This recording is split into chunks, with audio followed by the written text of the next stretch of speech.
In today's video, I'm going to teach you how to create a view in Airtable. Airtable views are different ways of looking at the same data, so you can organize and focus on what matters most without changing the underlying information. Let's walk through how to create a new view, step by step. First, open your browser and go to your Airtable dashboard. This is the main page you see after logging in, where all your workspaces and bases are listed.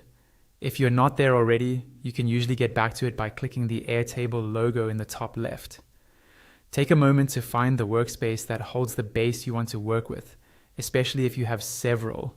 Next, click on the base where you want to create a new view. A base is like a project or a database. It contains one or more tables of related information. When you click the base, it will open up to show your tables along the top and your current view of the data in the main area.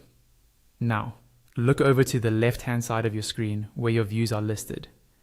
You should see the name of the current view you're in, and beneath that, other existing views for this table.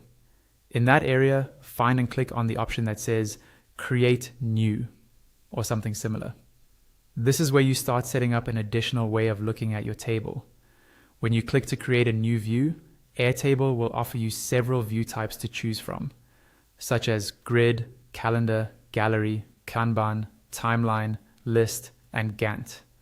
Select the type that best matches how you want to work. For example, grid is a spreadsheet style layout, calendar is great if you have date fields, and Kanban works well for task stages or pipelines. Don't worry too much if you're unsure. You can always create more views later. After choosing the view type, you'll be prompted to name your view and set who can edit it. Type in a clear, descriptive name so you and your teammates instantly understand the purpose of that view. Then decide whether it should be collaborative, personal, or locked. A collaborative view can be edited by others with access. A personal view is only visible or editable by you. And a locked view helps prevent accidental changes to filters, sorting, or fields. Once you're happy with the name and permissions, click on Create New View. Airtable will generate the view and add it to your list on the left. From here, you can customize it further with filters, sorts, and grouping. Knowing that your underlying data stays the same while your